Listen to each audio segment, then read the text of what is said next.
Assalamu alaikum dear students, I am Anjum Shafiq, your biology teacher for grade 10, and my dear students, today I am going to discuss tissue culture and cloning.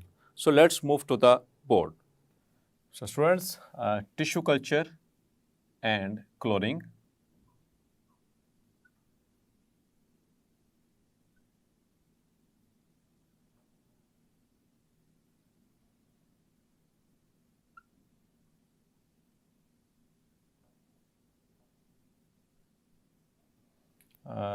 This might be asked in short questions. इसमें से MCQs भी बन सकते हैं और ख़ास तौर पर शॉर्ट क्वेश्चन के अतबार से इम्पोर्टेंट है.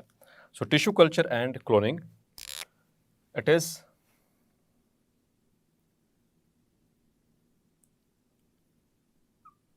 the latest method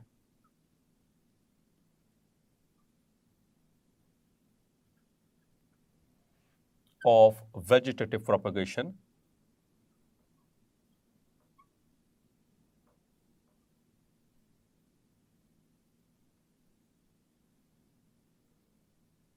in which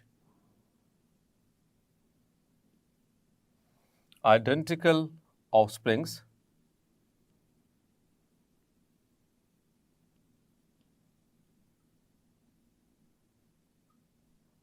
are produced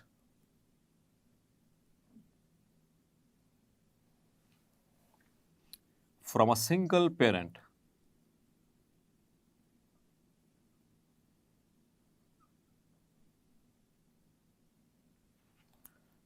using its vegetative parts.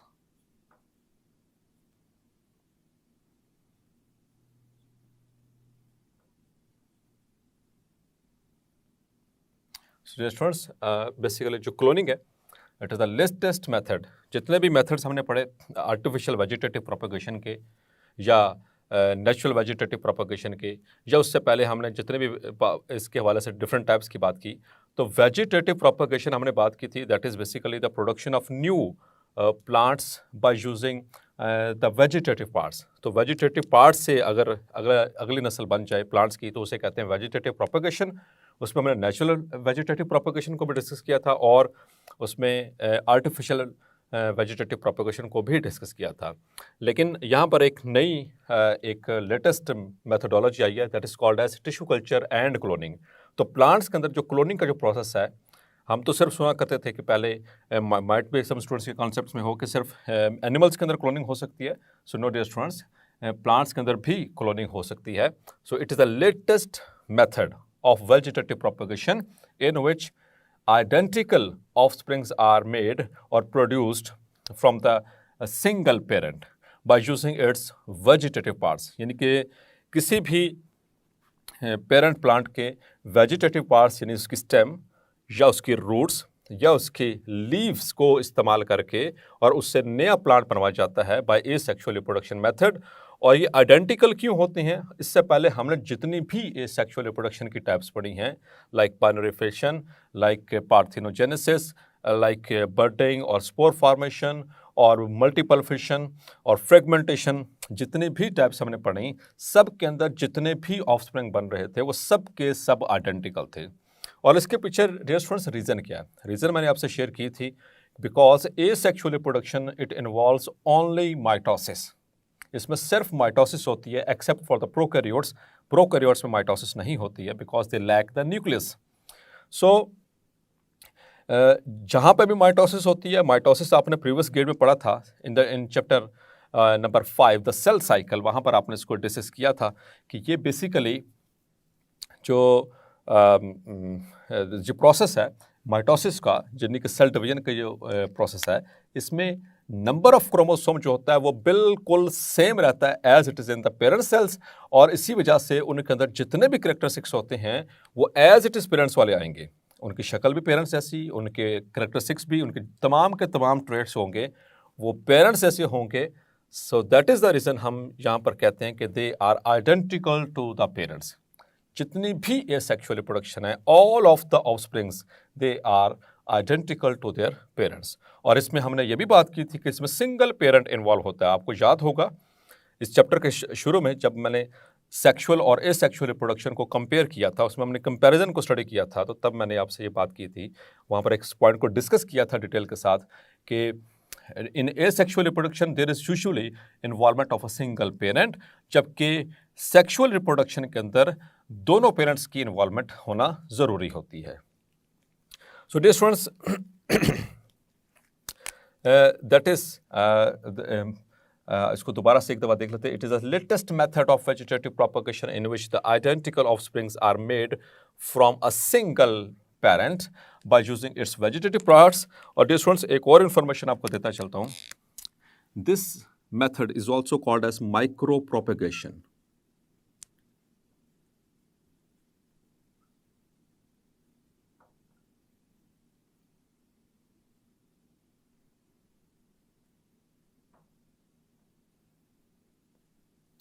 Micro means small and propagation means production of the next offsprings.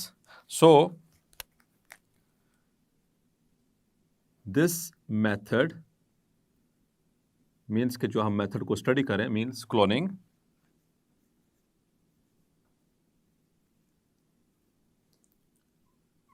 और tissue culture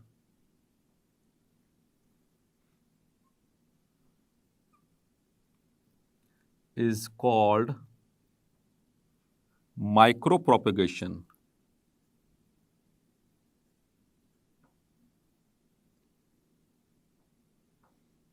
Since it uses small part of a parent cell of a parent. So dear students, इसमें micro propagation क्यों कह रहे हैं? क्योंकि हम जो parent plant ले रहे हैं उसका वेजिटेटिव पार्ट, उसका सिर्फ छोटा सा हिस्सा, स्मॉल पीस ले रहे हैं, और उस स्मॉल पीस से ग्रो करवाएंगे पूरा का पूरा ऑर्गेनिज्म। सो क्लोनिंग को अचीव करने के लिए प्लांट्स के अंदर tissue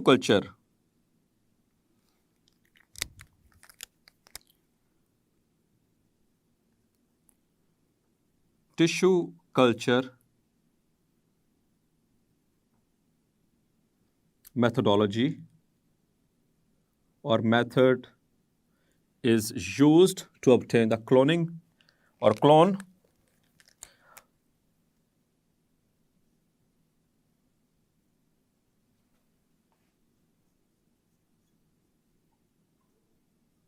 tissue culture method is used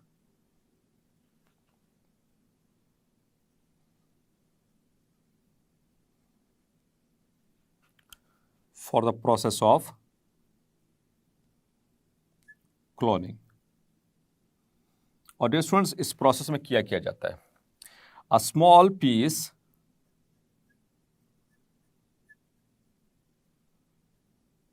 which is a vegetative from a vegetative piece,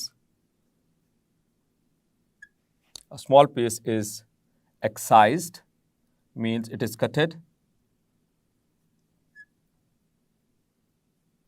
from the parent plant,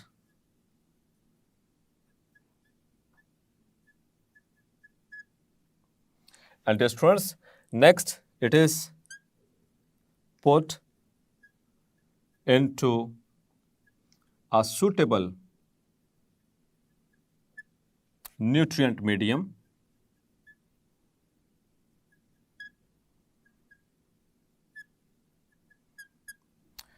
after that.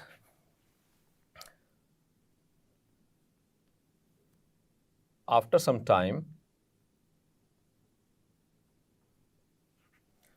the cells or the tissue which has been excised from the parent plant, it starts mitosis.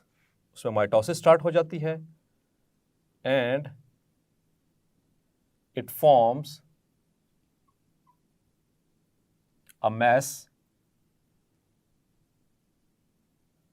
of cells. एक mass of cell बन जाता है which is called as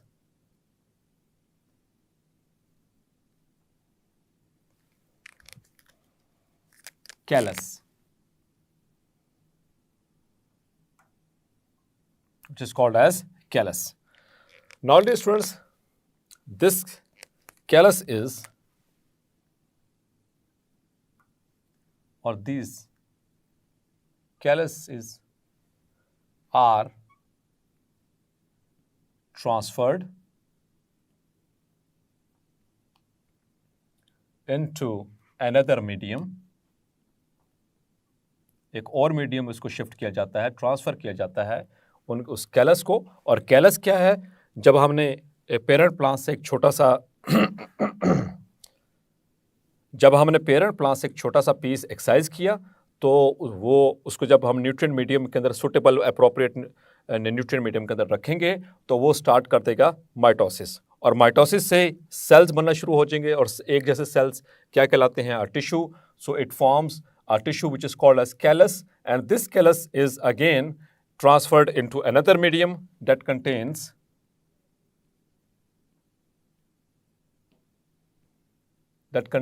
hormones. Yes, dear students, यहाँ पर hormones जो हैं वो उसके अंदर डाले जाएंगे। और ये हॉर्मोन्स कौन कौन से हो सकते हैं? For example, auxins, gibberellins,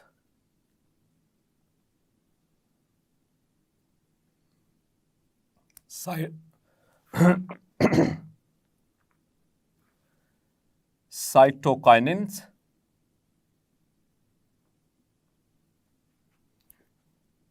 ethene और abscisic acid.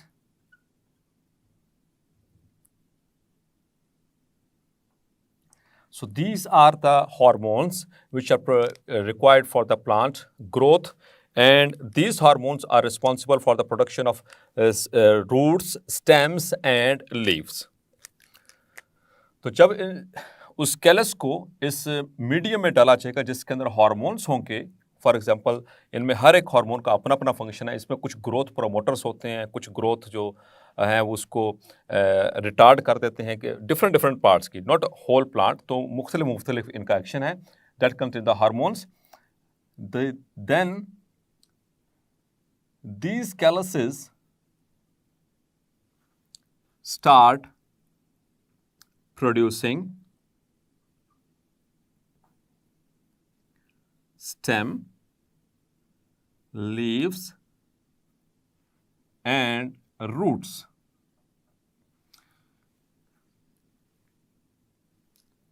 And they form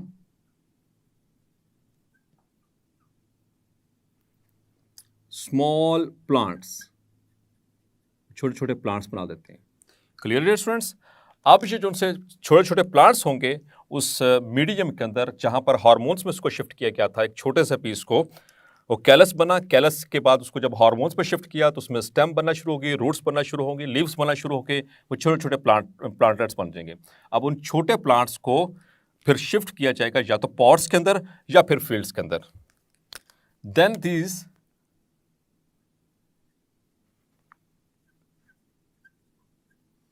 plants are shifted and sown into the pots, यानी उनको गमलों में या लगा दिया जाएगा, या फिर और the fields, या फिर उनको खेतों के अंदर सो कर दिया जाएगा। और आफ्टर दैट फिर उनके अंदर जो नॉर्मल प्रोसेस है वो स्टार्ट हो जाएगा।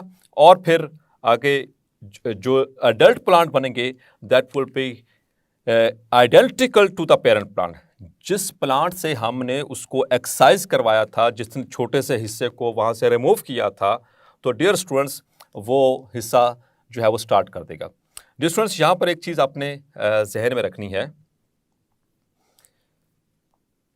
दैट इज़ के जो नॉर्मली हमने कटिंग्स की बात की थी, कटिंग्स या ग्राफ्टिंग से हमने बात की थी, तो उसमें मेरिस्टेम होना ज़रूरी था। जो पेरेंट प्लांट है उसकी मेरिस्टेमेटिक टिश्यू का होना ज़रूरी था, जहाँ से आप वो कटिंग्स को ग्रो करवा रहे थे। लेकिन डियर स्टूडेंट्स, यहाँ पर वो मेरिस्टेम का होना ज़रूरी नहीं है। आप किसी भी हिस्से से वो छोटा सा पीस ले सकते हैं और उसको फिर न्यूट्रिएंट मीडियम के अंदर उसको ट्रांसफ़र करेंगे। अब जो पहला न्यूट्रिएंट मीडियम था, ये वाला suitable nutrient medium, it contains, इसके अंदर मौजूद होता है वाटर प्लस मिनरल्स, जो इसेंशियल मिनरल्स हैं, जैसे कि हमने पढ़ रखा है कि प्लांट्स को कौन कौन से मिनरल्स की ज़रूरत पड़ सकती है, जिसको हमने माइक्रो न्यूट्रिएंट्स और मैक्रो न्यूट्रिएंट्स के नाम से हमने प्रीवियस ग्रेड के अंदर पढ़ा था। तो उनकी हमें कंसंट्रेशन भी पता है कि कौन से प्लांट को कितनी और कब कब चाहिए। वो मिनरल्स ऐड किए जाएंगे, वाटर ऐड किया जाएगा, प्लस शुगर्स ऐड की जाएंगी, sugars and some vitamins, plus sunlight,